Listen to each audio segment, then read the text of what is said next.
स्वागत है आप सभी का टीजीटी पीजीटी अड्डा 24/7 पे। मैं हूं ऐश्वर्यापुरी और बीपीएससी टीआरई 3.0 के संबंध में बहुत ही ज़रूरी जानकारी अपने सभी व्यूअर्स के लिए लेकर आई हूं।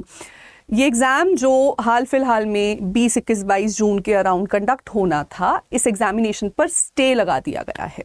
अब ये स्टे क्यों लगा है, स्टे कब तक रहेगा और आपका एग्जामिनेशन पॉसिबली कब तक होगा, ये सारी जानकारी मैं आपको इस वीडियो में देने वाली हूँ। पहले तो एक बार बैकग्राउंड के बारे में डिस्कस कर लेते हैं। ये स्टे लगा क्यों है? स्टे इसलिए लगा है क्योंकि जहां बीपीएससी एग्जाम कंडक्ट करा रही है अपने सरकारी स्कूलों में शिक्षक भर्ती के लिए, जो कि रेगुलर पोजीशन पे होगा, अब क्योंकि बच्चे पहले से यहाँ पढ़ रहे थे, वर्कलोड ज़्यादा था, तो वर्कलोड शेयरिंग के लिए बिहार के सरकारी स्कूलों में कुछ फैकल्टीज़ गेस्ट फैकल्टी की तरह काम कर रही थी, कुछ फैकल्टीज़ कंट्रैक्चुअल फैकल्टीज़ की तरह काम कर रही थी। अब इन दोनों को टाइटल अलग मिला हुआ था, लेकिन काम दोनों का सेम था, स्टेटस दोनों का सेम था, दोनों का सेम पे स्केल था, दोनों के ऊपर जो लॉज या नॉर्म्स अप्लाई हो रहे थे वो भी सेम थे। अब बीपीएससी जब अपने एग्जाम्स कंडक्ट करवाती है तो वो कंट्रैक्चुअल फैकल्टीज को per year of work experience पे 5 ग्रेस मार्क्स अलॉट करती है। तो ये आप मान लीजिए, अगर आपने 1 साल बिहार के किसी सरकारी स्कूल में एज अ कॉन्ट्रैक्चुअल फैकल्टी अगर 1 साल काम किया है तो आपको 5 मार्क्स एडिशनल मिलेंगे अपने मार्क्स में।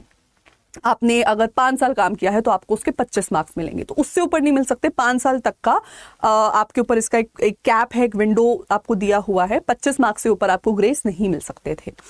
अब दिक्कत यहाँ ये थी कि जहाँ कॉन्ट्रैक्चुअल फैकल्टीज को ये ग्रेस मार्क्स अलॉट किए जा रहे थे, गेस्ट फैकल्टीज के लिए ऐसा कोई प्रोविजन नहीं दिया गया था, यानी वो ये ग्रेस मार्क्स का लाभ नहीं उठा पा रहे थे। इसी वजह से, इसी मसले को देखते हुए गेस्ट फैकल्टीज ने बहुत सारी जो है उन्होंने कंसोलिडेट करके एक रिट पिटिशन अर्जी डाली पटना हाई कोर्ट में कि हमें भी ये ग्रेस मार्क्स अलॉट होने चाहिए। अब क्योंकि ये दोनों एक ही लेवल की फैकल्टीज हैं, एक ही लेवल पे स्टेटस पे काम कर रही थी स्कूलों में, तो पटना हाई कोर्ट ने इस सिचुएशन को देखते हुए, लॉ एंड ऑर्डर और इक्वालिटी को मेंटेन करते हुए फाइनली अपनी यही जजमेंट दी। आप यहाँ देख सकते हैं, उन्होंने कहा है कि जहाँ इन माय ओपिनियन, ये जज की तरफ से जो स्टेटमेंट ऑफिशियल है वो यही कहती है, वो कह रहे हैं कि जहाँ पर कॉन्ट्रैक्चुअल फैकल्टीज को ये एडिशनल मार्क्स मिल रहे हैं, गेस्ट फैकल्टीज को भी मिलने चाहिए। तो ये वो फाइनल जजमेंट है जो कोर्ट की तरफ से पास किया गया। इसलिए अब उन्होंने बीपीएससी को ये निर्देश दिया है कि 1 महीने का वक्त लेकर जो लॉज आपने ग्रेस मार्क्स के कॉन्ट्रैक्चुअल फैकल्टीज को दिए हैं, वो सेम लॉज अब आपको गेस्ट फैकल्टीज पे भी अप्लाई करने हैं। तो इस पूरी प्रक्रिया के लिए बीपीएससी को 1 महीने का वक्त दिया गया है। यह आपको बताया गया है that guest teachers has to give in the contract teachers within 1 month. इसका मतलब है आपका जो एग्जाम था, जो अभी हम 20, 21, 22 के अराउंड हम जिसका डेट एक्सपेक्ट कर रहे थे कि इस बीच जो आपका एग्जाम होना था, अब ये एग्जाम फिलहाल उसके ऊपर स्टे है। ये बैकग्राउंड आई होप आपको क्लियर हो गया है। दूसरा मुद्दा यहाँ से अब ये बनता है कि ये स्टे कब तक रहेगा और फिर एग्जामिनेशन आपका फाइनली कब कंडक्ट होगा। क्योंकि अगर बीपीएससी टीआरई 3.0 डिले में आ जाता है तो बीपीएससी टीआरई 4.0 भी डिले में आ जाएगा। और ऐसे बहुत सारे कैंडिडेट्स हैं जो टीआरई 3.0 और टीआरई 4.0 दोनों को टारगेट कर रहे थे, यानी 2024 में एक नौकरी लेकर जाने का सोच ही रहे थे। तो अब उन सभी कैंडिडेट्स को इस बात का ध्यान रखना चाहिए कि ये जिस रीज़न से स्टे लगा है, ये कोई ऐसा बहुत मेजर रीज़न नहीं है। मतलब ये उनकी वैकेंसीज पे, वैकेंसी की काउंटिंग पे, या कोई ऐसा बहुत ही एसेंशियल रीज़न की वजह से ये स्टे नहीं लगा है। ये स्टे लगा है ग्रेस मार्क्स की वजह से, और ये कोई ऐसा रीज़न नहीं है जिसकी वजह से आपका पूरा एग्जाम से 1 महीना 2 महीना डिले हो जाएगा। तो अपने सभी कैंडिडेट्स, अपने सभी व्यूअर्स जो इस वीडियो को देख रहे हैं और जो बीपीएससी टीआरई 3.0 की तैयारी कर रहे थे, यही बोलना चाहूँगी कि तैयारी मत रोकिएगा।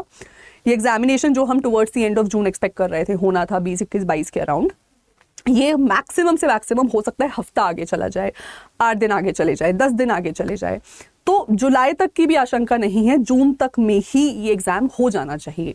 क्योंकि बीपीएससी ने क्लियर किया है अपने एजेंडा में, अपने स्केड्यूल में, कि कैलेंडर वाइज 15 जुलाई तक उनको ये रिजल्ट्स रिलीज करने हैं और अगस्त सितंबर तक बीपीएससी टीआरई 4.0 की तैयारियां भी शुरू हो जाएंगी।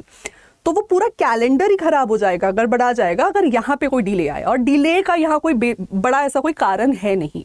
तो अपने सभी व्यूअर्स को यही बोलना चाहूँगी कि अगर कहीं और से आपको ये बातें सुनने में आ रही है कि एग्जामिनेशन कैंसिल होने वाला है, अब बहुत ही डिले हो जाएगा, इन बातों में पढ़ने की ज़रूरत नहीं है। आप अपने एग्जाम की तैयारी जारी रखिए। जून एंड तक आपका ये एग्जाम कंडक्ट हो जाएगा, जुलाई मिड तक आपको इसका रिजल्ट मिल जाएगा और फिर आगे आप BPSC TRE 4.0 के लिए भी तैयारी कर सकते हैं, जितने भी कैंडिडेट्स नेक्स्ट राउंड में प्रिपेयर करने का सोच रहे थे। चलिए, यही थी आज की जानकारी। मैं इस पे आपके व्यूज़ जानना चाहूँगी तो वीडियो के नीचे कमेंट सेक्शन में लिख के मुझे ज़रूर बताइए, और ऐसी और वीडियोस के लिए सब्सक्राइब कर दीजिए हमारे official YouTube channel TGT PGT अड्डा 24/7 को। Thank you.